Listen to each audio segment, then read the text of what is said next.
Sawadee-krap. Hello and welcome to Daily Wisdom, Walking the Path with the Buddha. Today is our group learning program, and we do meditation each Wednesday to encourage, support, and motivate each other in our meditation practice. This is also a time for you to ask any and all questions that you like related to the path to enlightenment to help you in your journey to get to enlightenment. So I'd like to welcome all of you and at the same time invite you to join us for class today that we're going to start first with this guided breathing mindfulness meditation, and then afterwards I'll open up to any and all questions that you guys might have, whether it's related to meditation or any other aspect of your journey to enlightenment. You'll be able to put those questions into Facebook, YouTube, or Zoom, and I'll be able to see your questions in the comment section. If you're in Zoom, you can electronically raise your hand and ask any questions or follow-up questions directly. So I'm really glad that you're here today, and let's go ahead and get started with our meditation. If you're sitting on the floor or sitting in a chair, you would like to have your lower body nice and comfortable. If you're on the floor, that might mean you have some cushions under your rear in order to get you up into the air. This lessens the angle at the hips, the knees, and the ankles. And if you're on a chair, you might just have your feet flat on the floor or crossed at the ankles. The hands and the arms, you can put the right hand over the left and the thumbs together. This is the way that the Buddha did it and put it into his lap. But remember that this practice isn't about everybody doing it exactly the same. So all of this guidance on your body positioning is just to help you get comfortable. So if you like to have your right hand over your left with your thumbs together, go ahead and do that. But there's other options as well, like putting your palms on your thighs, the knees. Some people like to put their palms up. And if you're in a chair, you might even just rest your arms on the armrest of the chair. It's really up to you. You would like the lower body and hands and arms to be comfortable, not luxurious and not painful, but comfortable. The upper body, you would like it to be erect. If it was slouched, the mind would have a tendency to be complacent. Whereas if the upper body was real rigid and uptight, the mind would have a tendency to be overactive, perhaps with anxiety. So you would like the upper body to be erect. This keeps the mind attentive and alert during the meditation so that you can do the actual training. Next, you can just close the eyes and start breathing in through the nose and out through the nose. Here you're just working to establish the breath. I'm going to do some chanting to ease us into meditation. You're welcome to join along with these chants. If you don't chant, you can just sit with the breath and start developing a nice natural breath. And I'll be back after the chanting to provide some guidance to help you get further into your meditation.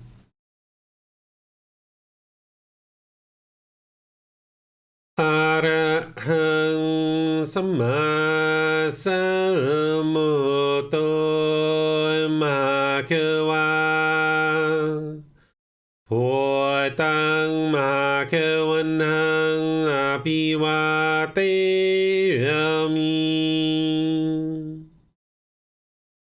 Savakhato Bhagavata Dhammo Dhammang Namasami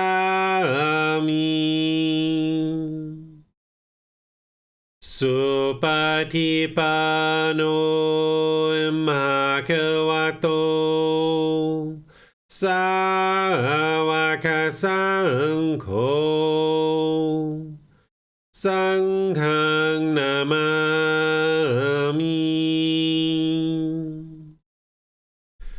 Namo Tassa Bhagavato Arahato Samma Sambuddhassa Namo Tassa Bhagavato Arahato Samma Sambuddhassa Namo Tassa Bhagavato Arahato Samma Sambuddhassa Iti piso bhagava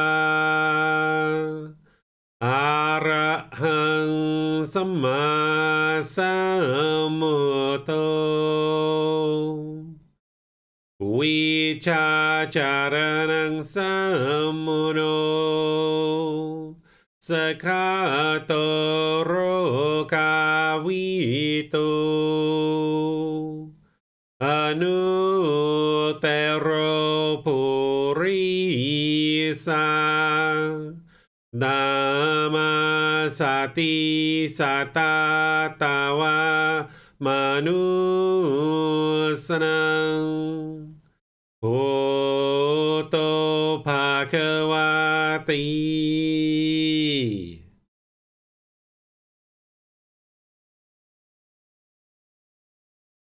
You should just be breathing in through the nose and out through the nose.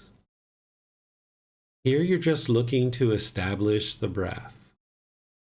A nice, natural, steady, consistent breath. Not forced or controlled. Just a gradual inhale through the nose, experiencing the full breath. And whenever you're ready, exhale out through the nose. A nice, natural, steady exhale. Breathing in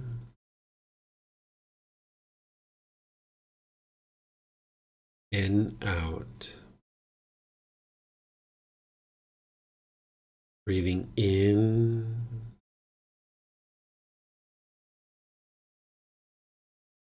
and out.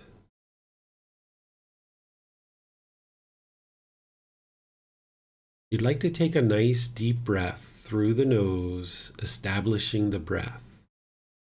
Not forced or controlled, just a gradual inhale, experiencing the full breath. And when you're ready, exhale out through the nose. Your breath may not match up to the guidance that I'm providing, and that's okay. This is your practice. I'm just here to guide you and remind you to breathe in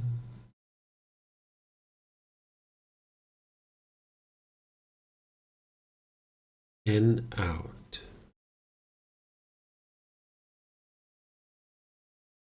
Breathing in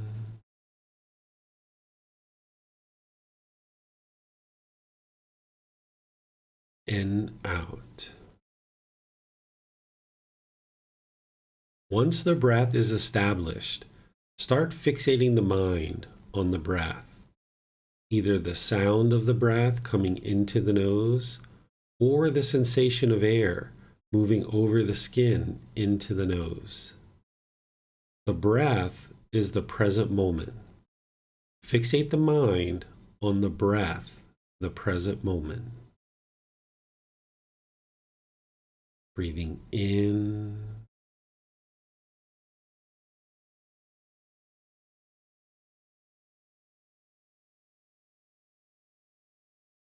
and out.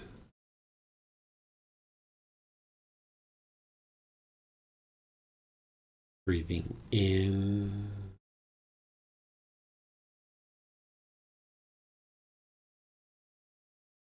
and out. With the mind fixated on the breath, the present moment. Whenever you notice that the mind moves off the breath, cut that off, let it go, and come back to the breath, the present moment. No need to observe the thought, label it, judge it, analyze it, or even try to figure out where it's coming from. Wherever you notice that the mind is moved off the breath, cut that off, let it go, and come back to the breath, the present moment. Breathing in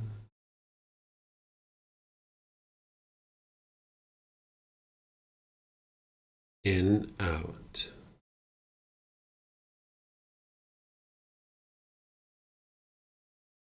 Breathing in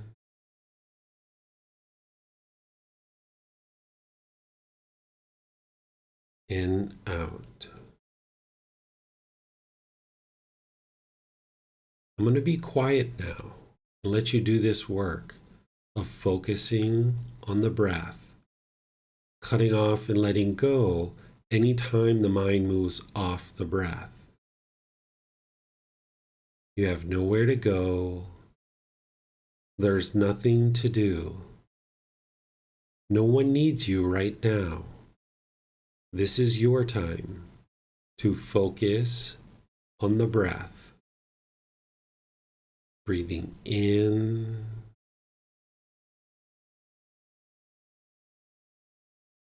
and out.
อะระหังสัมมาสัมพุทโธภะคะวาพุทธังภะคะวันตังอภิวาเทมิสวากขาโตมหาควตาธัมโมธัมมังนามัสสามิสุปฏิปันโนมหาควโตสาวกสังโฆสังฆังนามามินะโมตัสสะภะคะวะโตอะระหะโตสัมมาสัมพุทธัสสะนะโมตัสสะภะคะวะโตอะระหะโตสัมมาสัมพุทธัสสะนะโมตัสสะภะคะวะโตอะระหะโตสัมมาสัมพุทธัสสะอิติปิโสภะคะวะอะระหังสัมมาสัมพุทโธวิชาจารณังสัมโมโนสกขาโตโรกาวิโตอนุเตโรปุริสาธัมมาสติสัตตาตวามนุสนังพุทโธภควาติ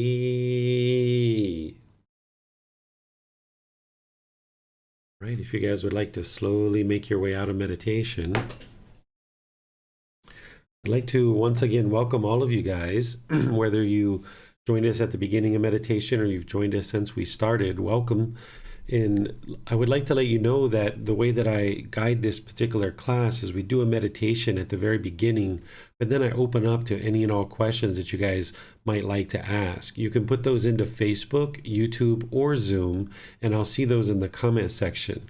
Or you can raise your hand in Zoom and ask any questions that you like.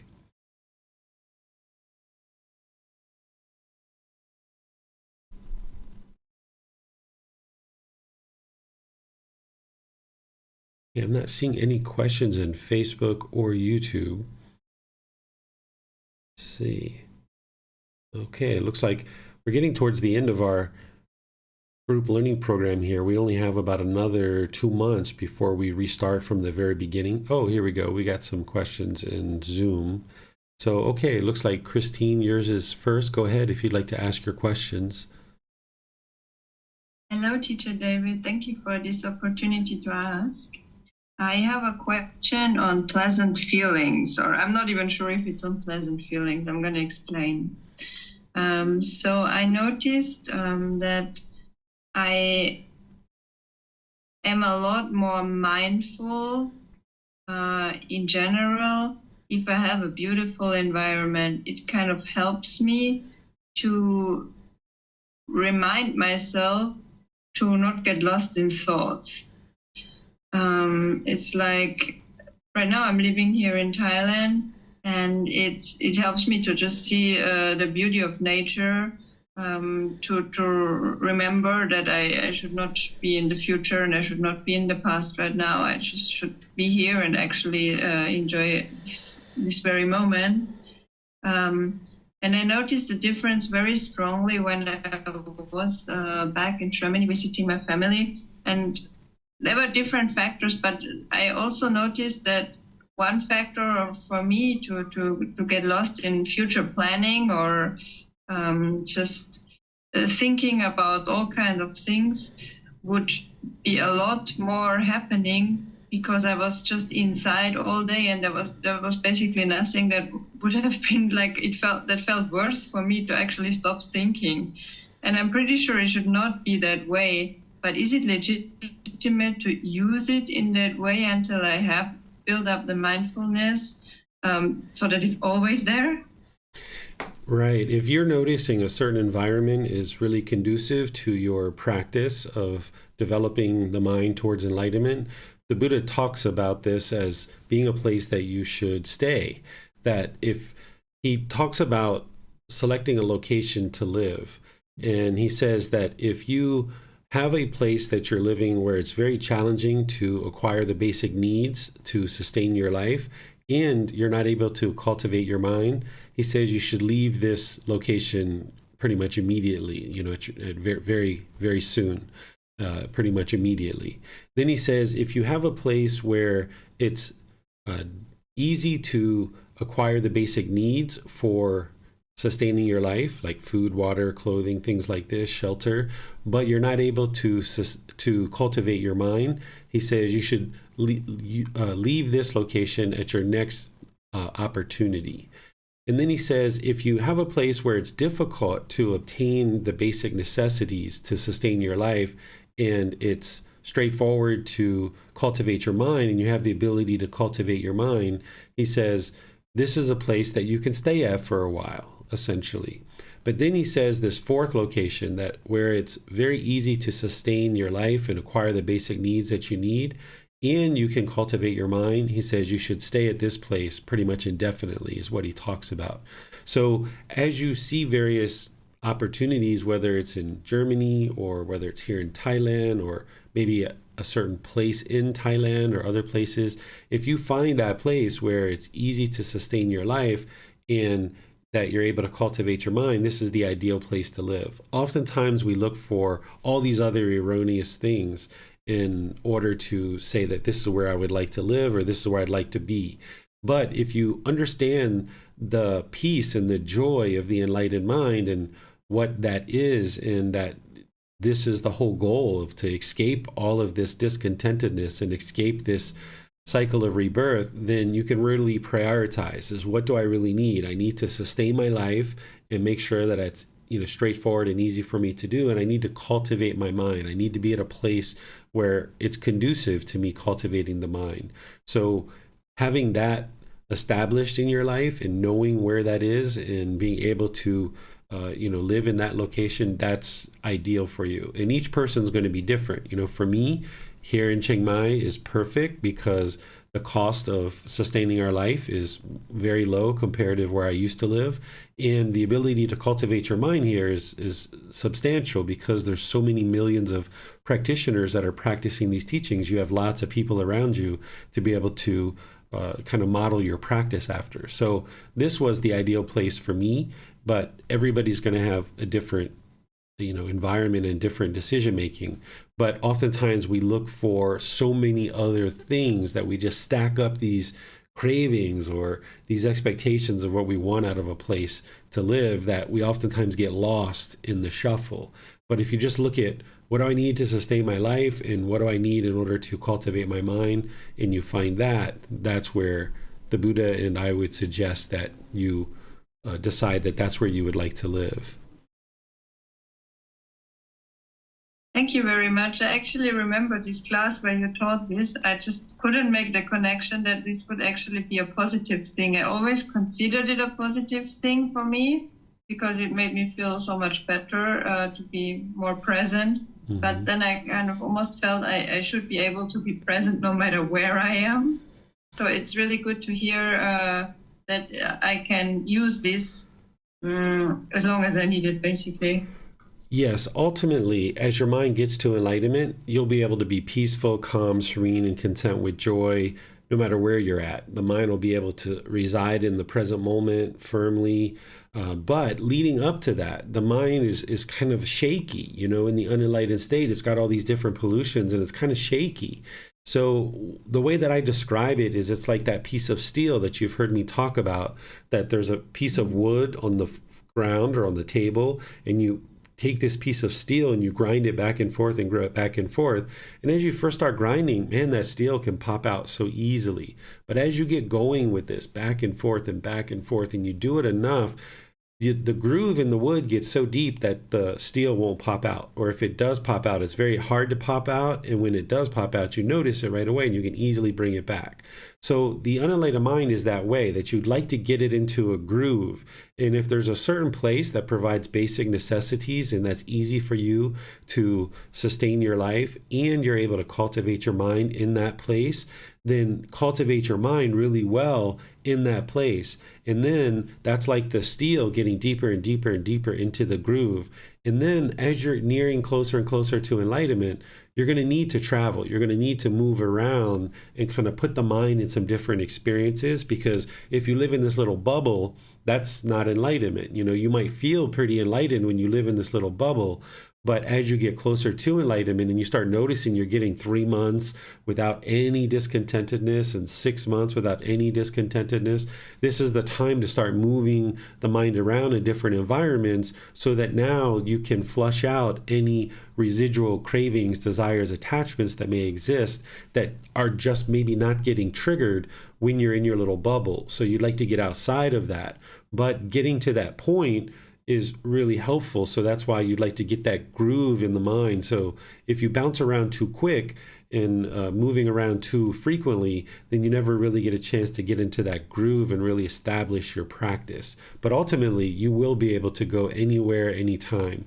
And the way that you get this started is you get it started with your meditation practice, right? Like maybe you might be meditating at home, and for 6 weeks, 8 weeks, maybe 3 months, you're noticing that your meditation practice is getting really well established and really steady. And now that you notice there's been some steadiness in the mind, you start moving your practice around. You might go to the park, or I know you live near the beach, or perhaps since you live on an island, you might go to the beach, or you might go to a temple or different temples, and you move around at different times. You still keep your foundation at your own home where you're meditating there at least once or twice a day to ensure that you're continuing to make progress. But then you take the mind out into other environments at different times, so you get some impermanence. You get different lighting, you get different sounds, you get different environment, you get different sitting in, where you're going to either be sitting or standing or lying or walking or something like this. So you'd like to introduce some impermanence to the mind. And when you go to those other places, most likely your meditation practice isn't going to be as steady and isn't going to be as stable as it is at home. But as you go to those places regularly, you'll start stabilizing. And then as you are able to move the mind around in these different places, you'll get to the point where you can meditate anywhere, anytime. And now you've stabilized your mind, because you can meditate at home, you can meditate at the park, you can meditate at any temple, you can meditate in the mountains, on the beach, and you've been able to stabilize your meditation practice like this by moving it around. And then you do the same thing where your living environment or any other aspect of your practice where you're noticing that the mind has a tendency to do the same thing over and over and over again, you'd like to introduce some impermanence. And I shared something with you, I don't mind sharing it publicly as well, that at one time I noticed my mind was attached to a particular type of underwear. This is what the mind can actually do. And it can have so many minuscule attachments. And the more mindfulness you have, you can be aware of this, that I have these cotton underwear and I have these kind of neoprene underwear that I buy here in Thailand, and the cotton ones are from America. And I noticed whenever I go to sleep, I would wear the cotton ones. And that was kind of the thing that I did. Well, of course, because of impermanence, the cotton ones weren't available one particular night, and I wore the neoprene ones, and I had a really hard time falling asleep because the mind was experiencing contact in the body that it wasn't used to. This was impermanence.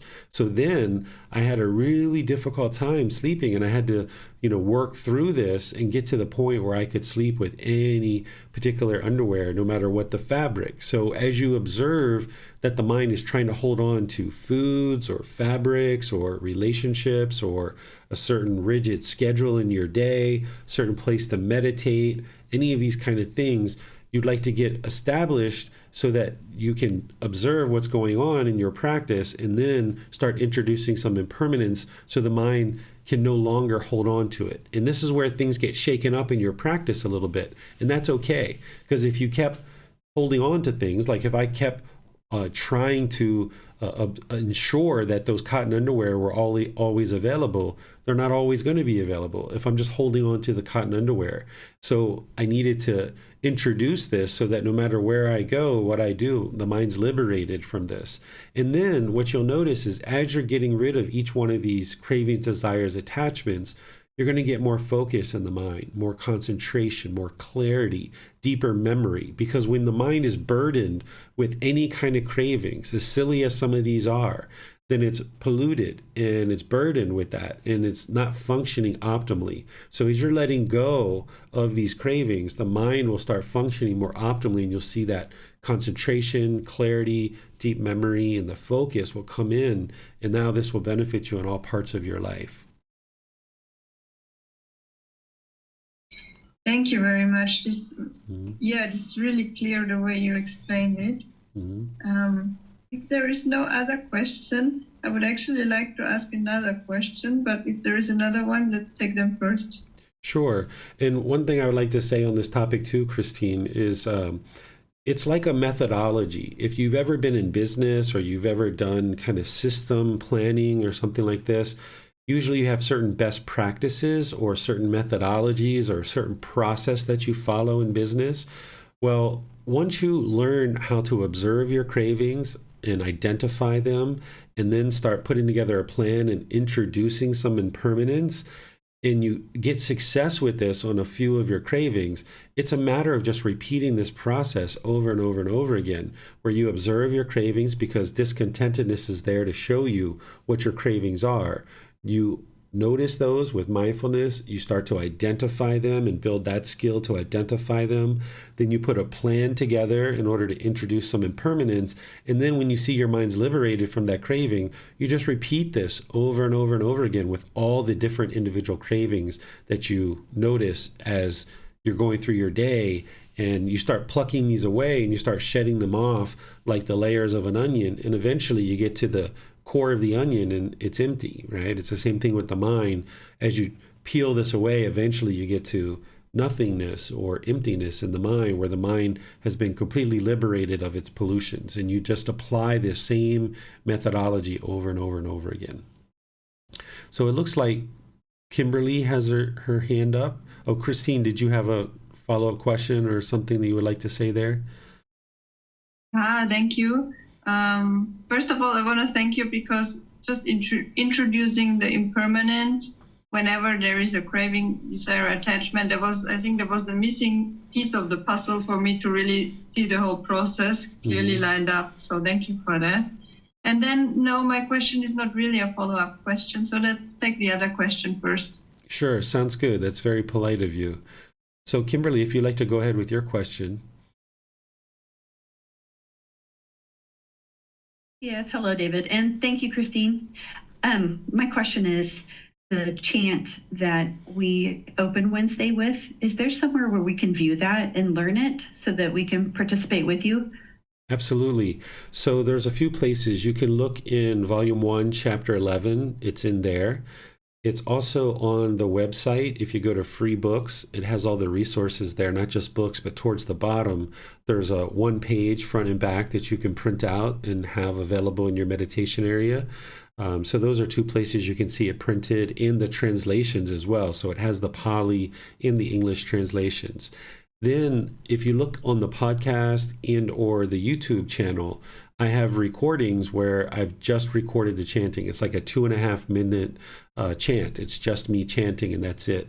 So if you would like to practice this on your own with the printed version, you can have, earphones in, or you can have a speaker going where you play the chants with me chanting it and you chanting along, so you can be practicing this, and then you can also be practicing it here, of course, in the classes as well. So the combination of seeing it in print, using the recorded resources to practice, and then practicing in class, you'll be able to gradually build up your practice to the point where you'll be able to chant as well. Oh, great. Thank you so much. Yes, you're welcome. I see some questions here in Zoom. Let's see. It looks like Amber's asking a question. It says, I have been doing breathing mindfulness meditation in earnest for a couple of months. Can you speak a little on if, how, or when loving kindness meditation should be introduced? Okay, so once your breathing mindfulness meditation practice is well established, this is a good time to bring in loving kindness meditation. What I usually recommend is a minimum of about 4, 6, or 8 weeks, somewhere around there. That's usually where people's meditation practice gets pretty stabilized with breathing mindfulness meditation. So, but each person's different. It could be shorter, it could be longer. So if you're feeling like you have a tendency to meditate regularly, that you understand how to do breathing mindfulness meditation, you got your breath well established, you can do it even without guidance, then this is a good time to bring in loving kindness meditation, because you're already understanding how to do breathing mindfulness meditation. Your mind is settled with it. Because when someone first starts learning, they might not have been meditating at all, or they might not have been meditating with breathing mindfulness meditation the way that the Buddha teaches it and the way that I teach it. So when you start up your meditation practice, this is impermanence to the mind. And the unenlightened mind doesn't like impermanence. It craves permanence. It doesn't like change. So you bring in that first bit of impermanence to the mind, which is breathing mindfulness meditation. And you get acclimated with that, and you bring your practice up, whether it's 4 weeks, 6 weeks, 8 weeks, or longer. Every person's going to be a bit different. And then when you feel like it's pretty well established, then you can bring in the loving kindness. And now this is some more impermanence to the mind, and it's going to take it a bit of time to get stabilized with this. And then out of those 2 or 3 sessions per day, I recommend at least one be loving kindness. And that way you have the loving kindness. And as you know, there's a little bit of breathing mindfulness at the beginning and end of that, with the loving kindness in the middle.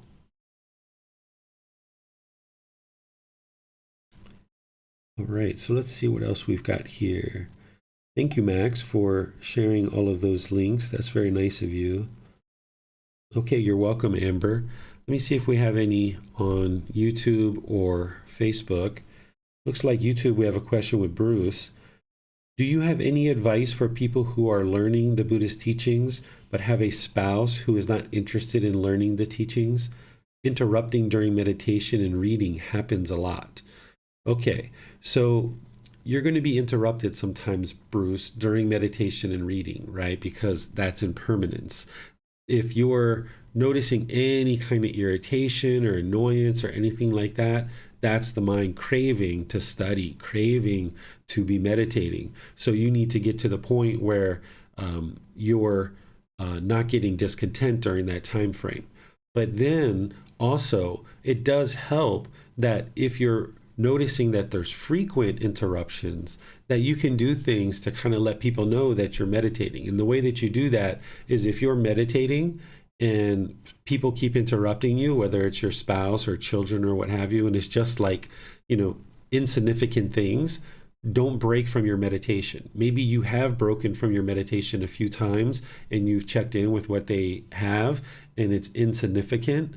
You can just decide to stay in your meditation and not break, even if they're there and they're like, Dad or honey or what have you, right? And they're trying to get your attention. Just continue to stay, unless they're like, the house is burning, there's an earthquake or a tornado coming, unless it's something like that. If they're just like calling your name, then you know that they don't have anything significant. If it was significant, they would let you know, like, hey, there's a tornado coming, or we've got a fire in the garage and we need your help. They're going to let you know that.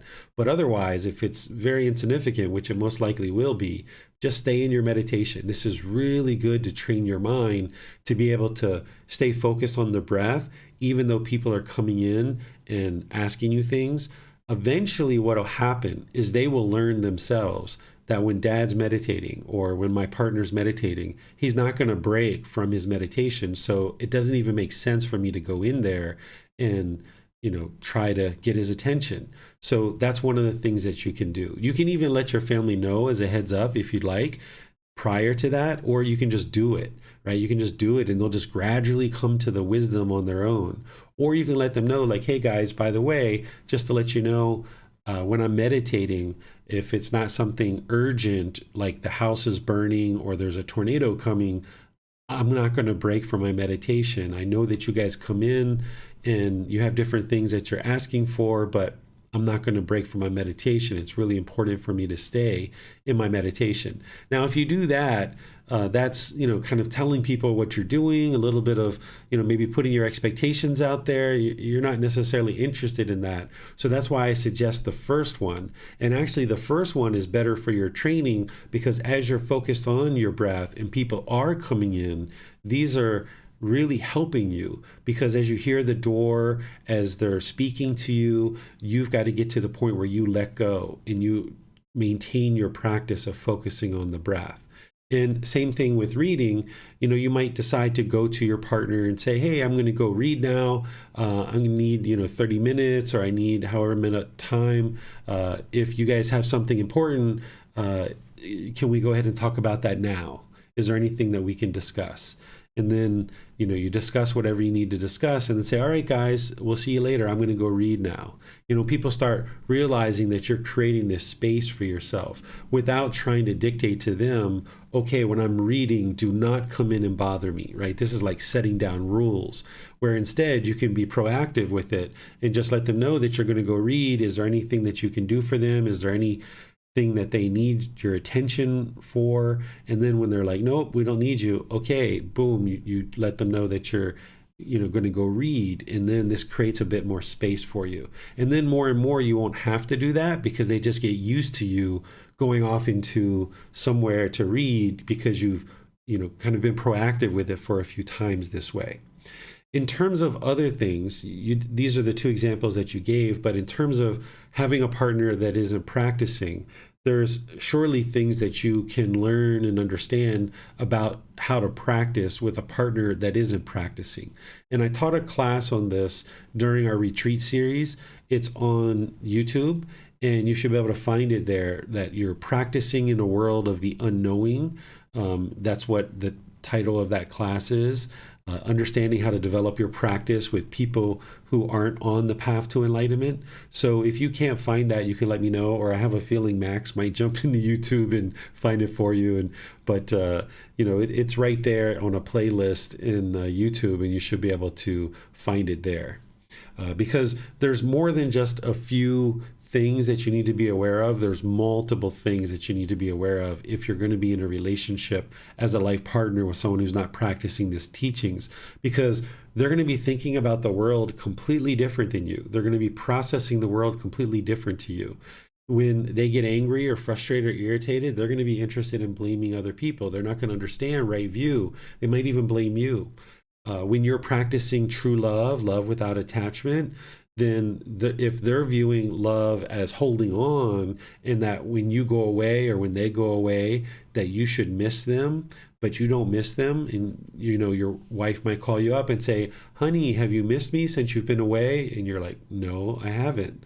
Right? And this can be really impactful for them, because they're viewing that feeling of missing them is coming from the love, when you know that it's coming from the craving, desire, attachment. So there's a lot of ways to skillfully work with a partner and help them to understand a bit without them necessarily sitting down in a class or reading a book.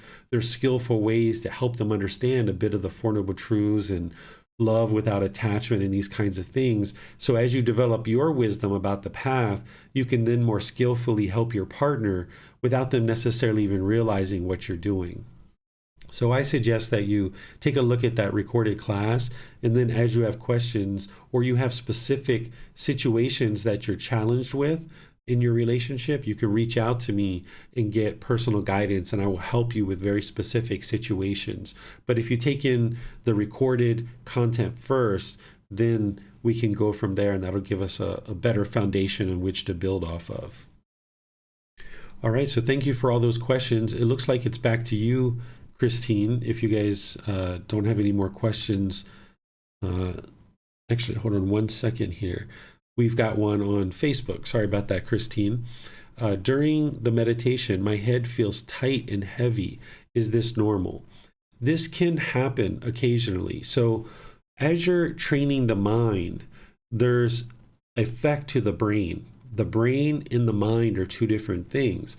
We're focused on training the mind, but there's a connection between the mind and the brain. And scientists and doctors and researchers have been able to see now with modern technology like MRIs, CAT scans, and other things that as meditators are training their mind, it's affecting the brain, and it's affecting it in a positive way.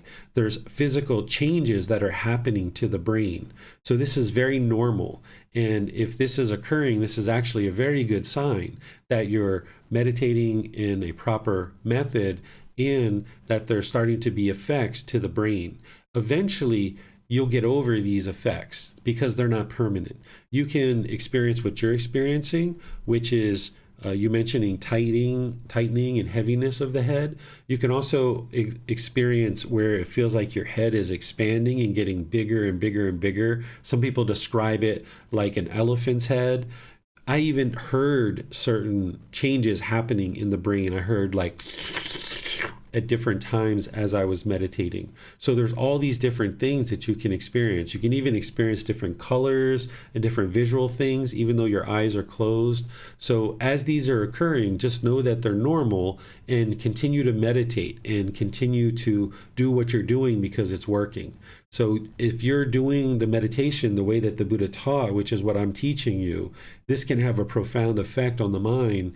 And I know that you've already been practicing a bit of these teachings even before you started learning with me, because you're just starting to learn with me. So your practice has already got a certain amount of development to it.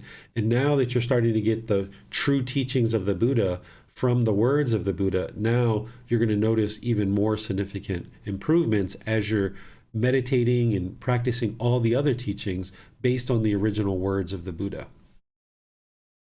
So yes, thank you for that question as well.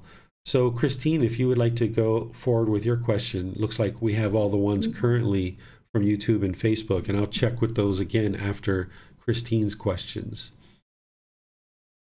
Thank you.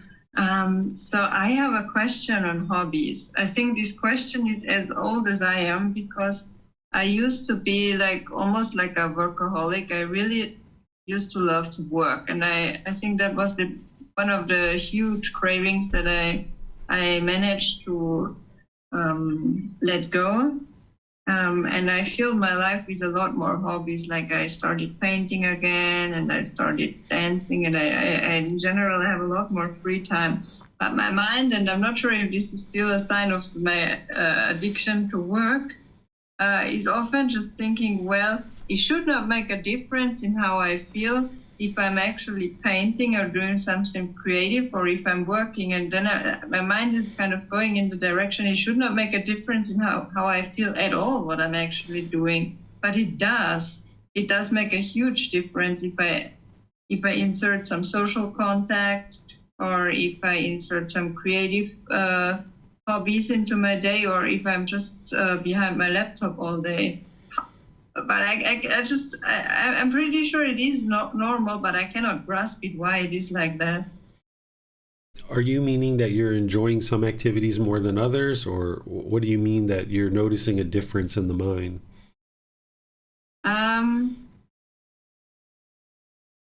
If I work all day, well, the mind can also be like just enjoying the productivity.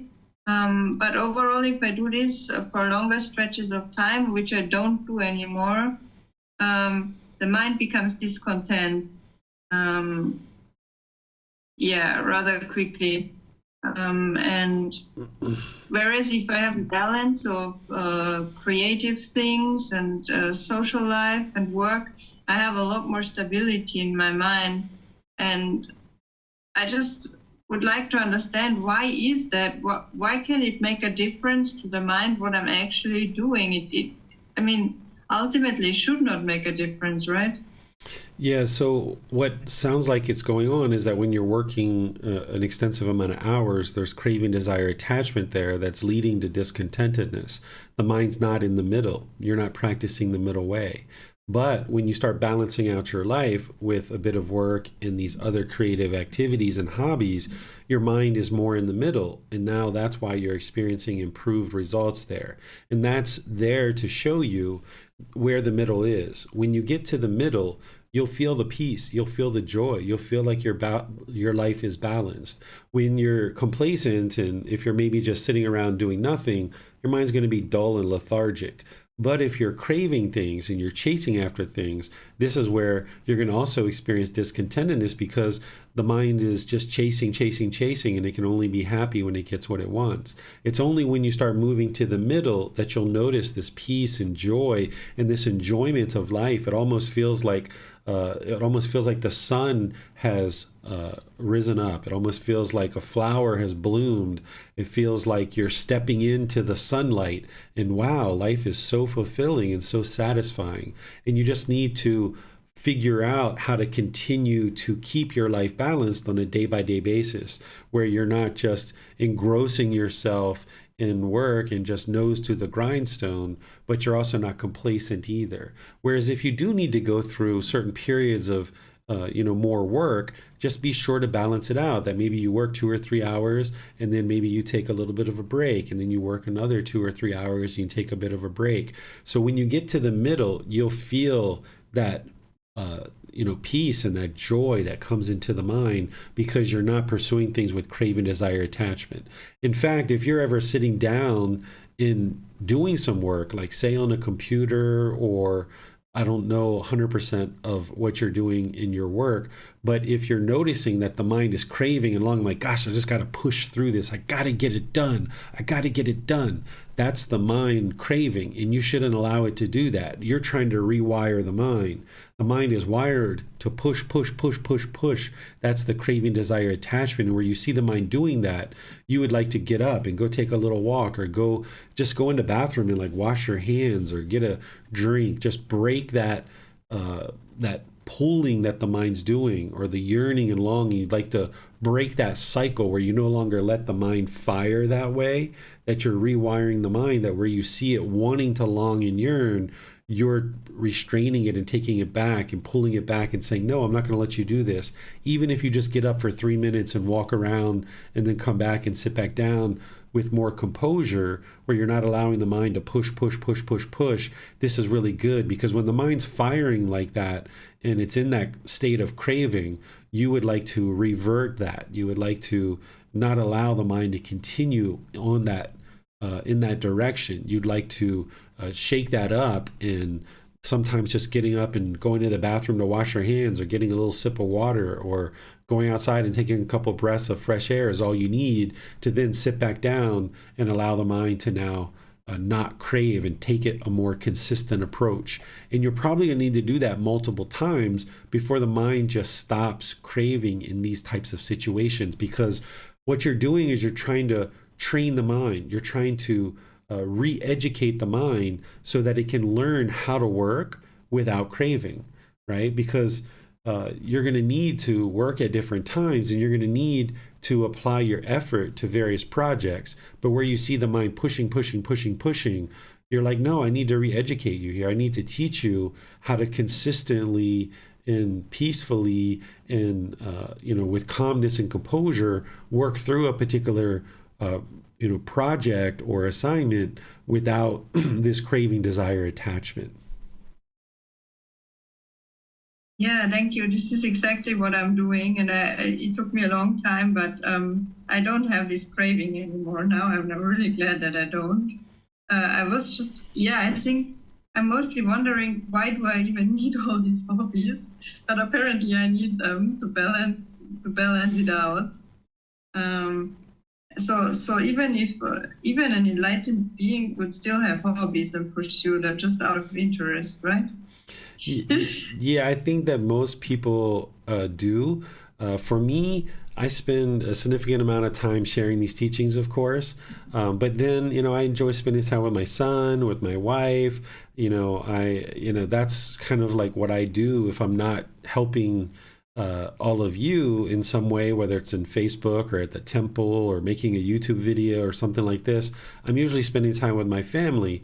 The hobbies that I used to do, those are long in the past, but I see my wife and I would consider her either enlightened or very close to enlightenment. I see her gardening, I see her going to the gym, I see her doing yoga, I see her doing all these kinds of things, going out with friends and people like this. I don't do as much of that stuff because I'm really focused on sharing the teachings, but I'm not sharing the teachings out of craving. This is sometimes when we think about hobby, we think about it as not being necessarily, too dedicated or serious with it, and it's something that comes and goes. But me helping people to learn and practice these teachings, this is what I'm interested in doing with the rest of my life. I've done all the hobbies and all the different things, and I'm past all of that.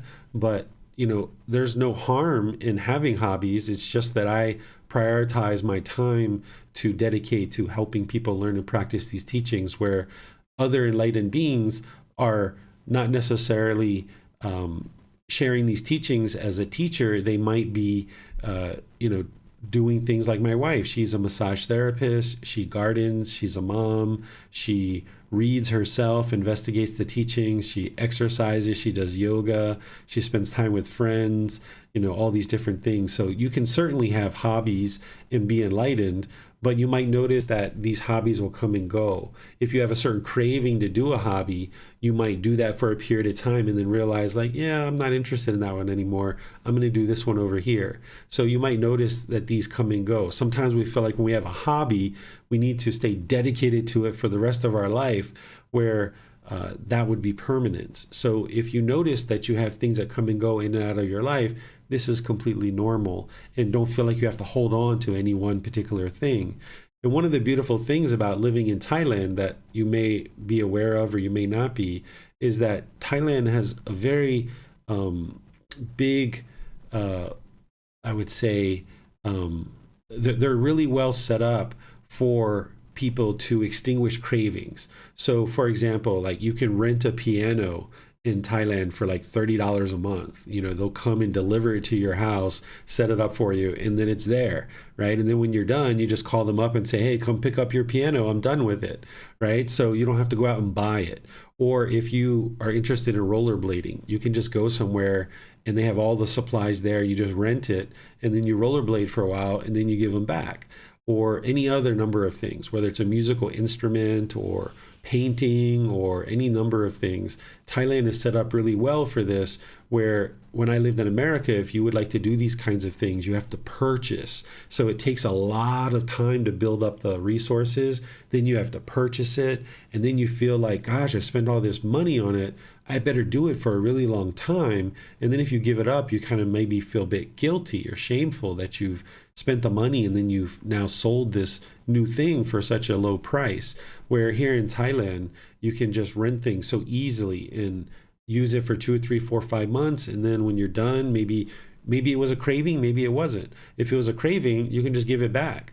If it wasn't a craving and you tend to stay with it for a really long time, then you can transition to purchasing your own if that's what you would like to do. So there's all these opportunities with hobbies and activities, whether it's here in Thailand and I'm sure other countries as well, where you can rent things and then that way you can extinguish these cravings more readily, or decide that, hey, this is a hobby that I would like to, partake in for an extended period of time. Thank you very much. Yeah, I did not know that you can rent a piano, but that's great. Wow. Yeah, I'm not sure about Koh Phangan, but here in Chiang Mai, you surely can. All right, looks like we have a question here from Max. Says, Teacher David, as you know, my current work and family situation is quite hectic with my wife and I being separated. She's working out of state and only comes into town a couple times a month as I work full time and raise my 4-year-old twins. I don't have a lot of time to live a balanced life, and I don't get to have a great practice, free time for my hobbies and house chores, etc. Do you have any advice? Yeah, what I would suggest is understand that where you are in life right now isn't permanent. Your children are 4 years old. They require a lot of attention and supervision and time with them. As they age, they're going to become more and more independent. And that's going to give you more time to be able to attend to your own practice. So you tend to be very regular with classes. That's outstanding. And of course, your meditation practice, you would like to build that up. But one of the ways to help your children become more and more independent is help them to eliminate attachment. So where you see they're attached to you or they're attached to a particular thing, you can teach them to be able to play on their own, for example, without necessarily being attached to you. Or while they're playing, perhaps in the living room, you can be there doing your meditation, even if they're banging drums and they're throwing things across the room or what have you. This can be, just like I was sharing with Bruce, this can help you to introduce some impermanence into your meditation, where now when you hear these sounds and you hear what's going on, as long as nobody's life is at danger, you can maintain your meditation practice of focusing on the breath, and this will help you to get more established and get the mind more steady, because you can meditate when it's quiet and everybody's asleep, but you can also meditate when there's different noises and things like this going on in the home as well.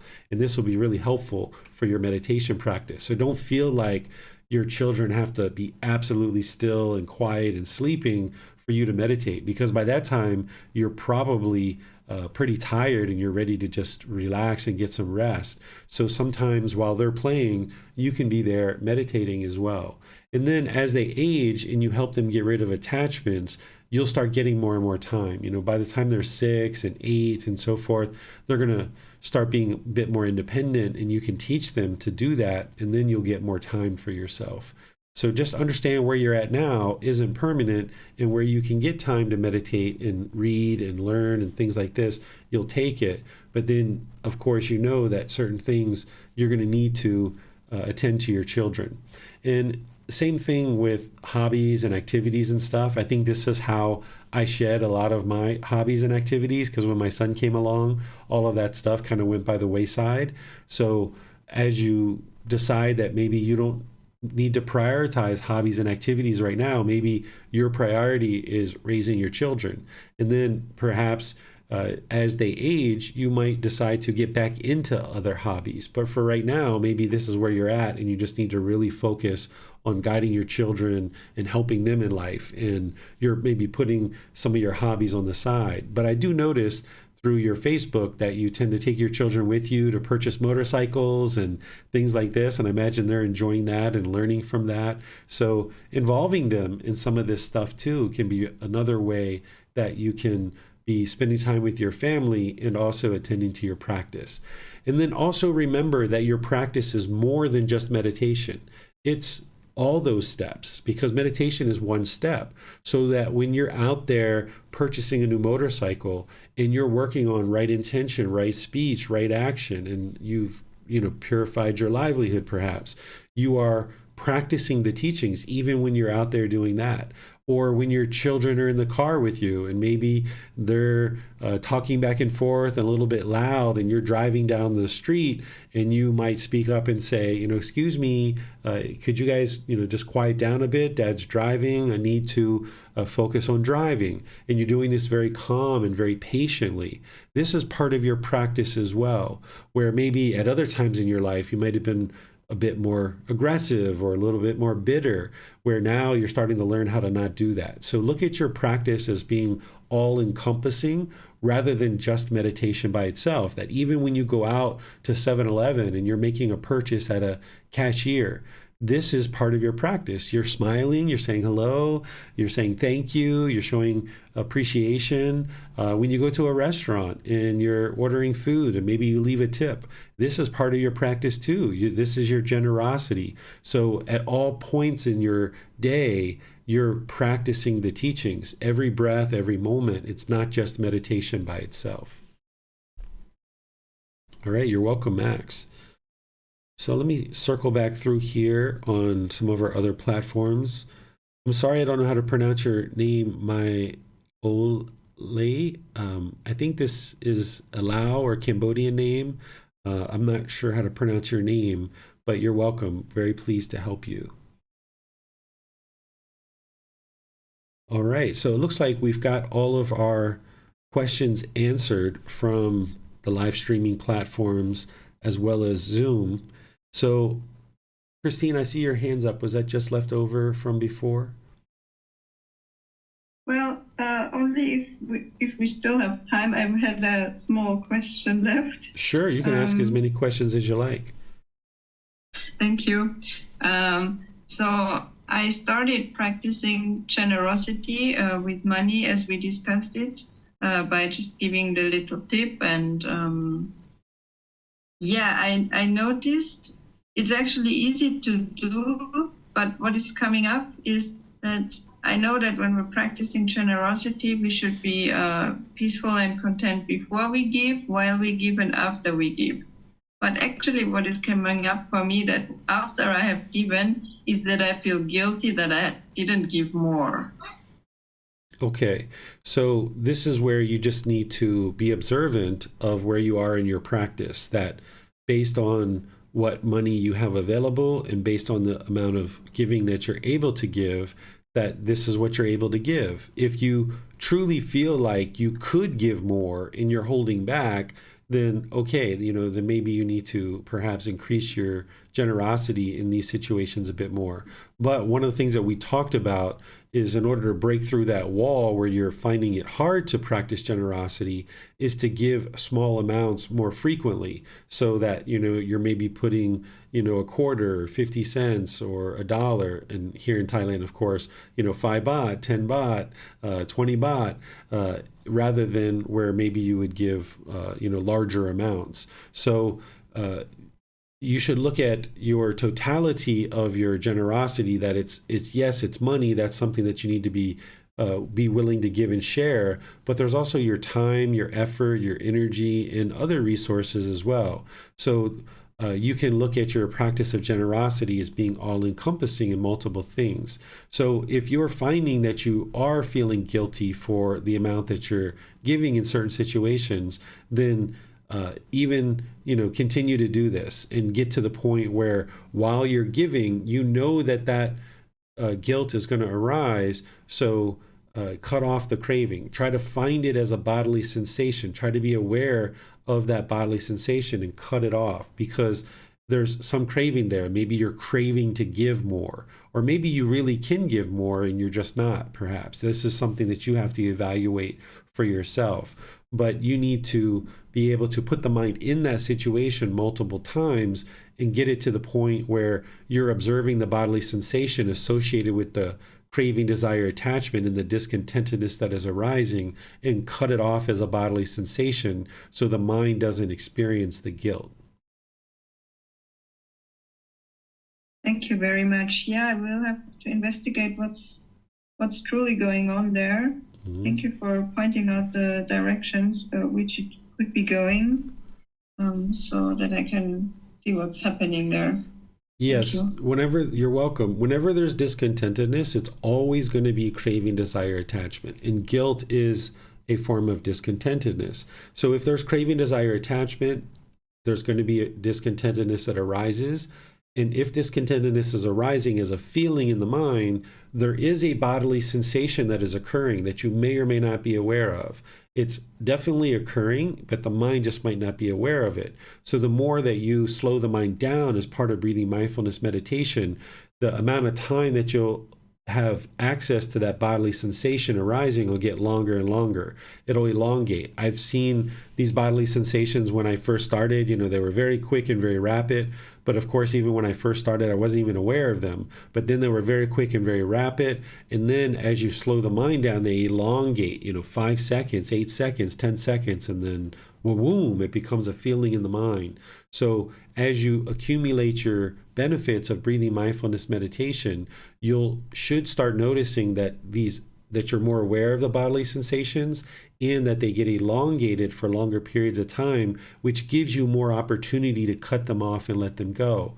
And this is with all discontentedness, you would like to do this, not just with the guilt associated with giving, is that as you're aware of that bodily sensation, that you cut it off and let it go and pay really close attention, since you've refined it to the point where when you give, there's guilt that is arising. You can try to observe that bodily sensation and then redirect the mind if you need to, right? As soon as you give to something, you can redirect the mind and take it somewhere else. Don't allow the mind even the opportunity to experience the guilt. So like, say you're at a public space where you're just giving like 10 baht to one of those places where you drop change in.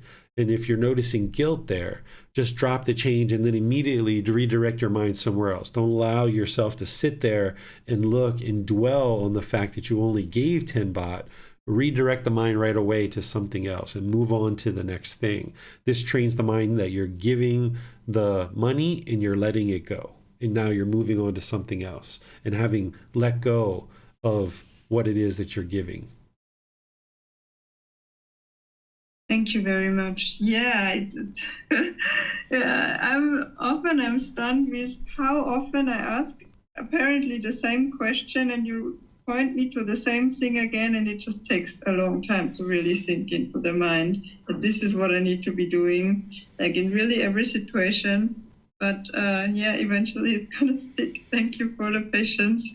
Yeah, no worries. This is common. A student needs to be regularly reminded of the teachings. I've had one particular student that's been studying with me for many, many years.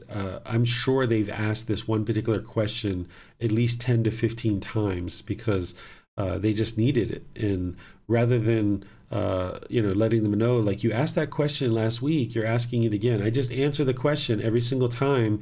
And now I'm at a point where they haven't asked that question for probably a good 6 to 9 months. So I think that they've actually got it now, where early on when they were first learning, they seemed to be asking this one particular question almost every other week or so. So this is very normal that the mind has to be constantly reminded, because remember, it's got pollutions in there and it's difficult because the mind is polluted. It's hindered with its memory. So even though you're reading, even though you're attending classes, even though you're getting personal guidance, as you're learning these things, the things don't sometimes stick because that pollution's in there. So as you're progressing in your practice and the pollution's starting to lift more and more, then as you're hearing even the same things that you've already heard multiple times, eventually you've lifted out enough pollution where now there's more memory developed and you can start remembering certain things more readily. And this is where you'll see that the mind will really make a lot of progress as you get to the point where a lot of this pollution has lifted. Your memory will be more honed and more sharp, but you're still working towards that. So I'm fine to answer these questions and keep directing you to the same thing, and that's just completely fine for me. So as long as you're learning and you're dedicated and diligent to learning, I'll keep teaching you. Thank you very much. Thank you. You're welcome. All right, I'm going to make one more pass through the social media locations and see if I can locate any questions that might be asked. I see Ma Yulai put her name in here for me. Yes, it's a Laos name. Ma Yulai. I think I'm pronouncing that right based on how you spelled it now. Thank you for that. That really helps. If I hear it, that would really help as well. But thank you for helping me learn how to pronounce your name. So I'll just end class by thanking all of you guys for attending, whether you're attending live or you're listening to this on one of the replays. It was really nice to meditate with you guys and share some of the teachings of the Buddha as you guys ask questions. Feel free to ask these questions in the Facebook group, ask questions in class, send a private message, or schedule personal guidance. I'm always pleased to help you guys as you need guidance on the path to enlightenment.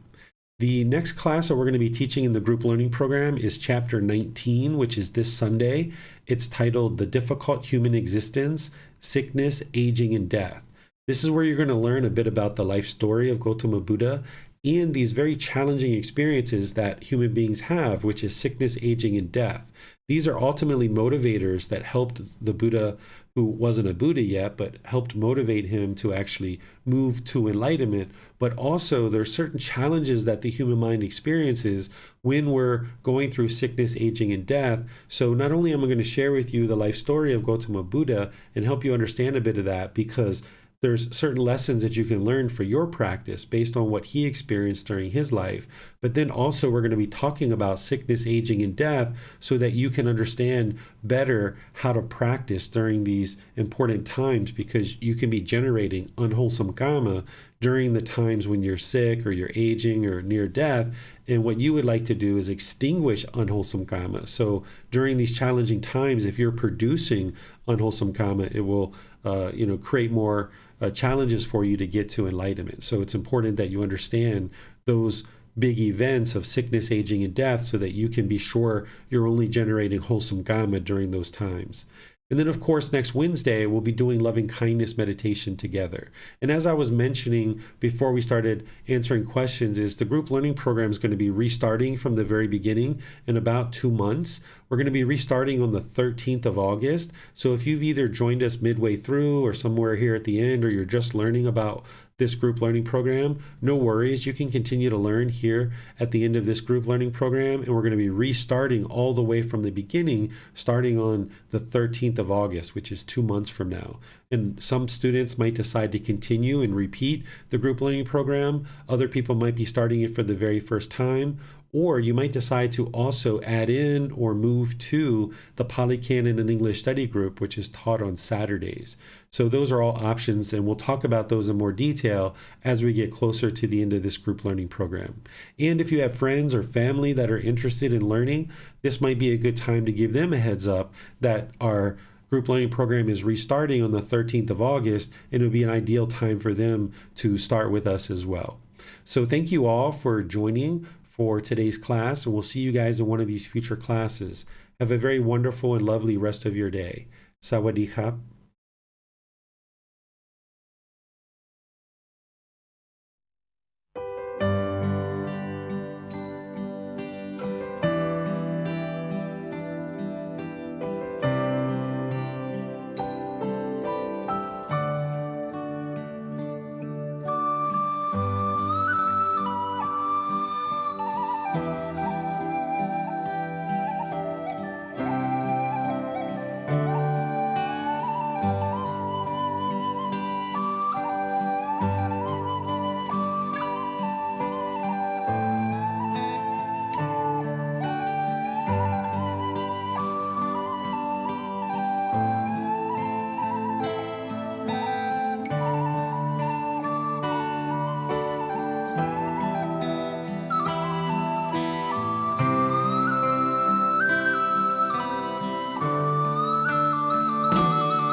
Thank you again for watching. Enjoy your meditation. Look forward to seeing you online and answering any questions that you might have. Thank you so much.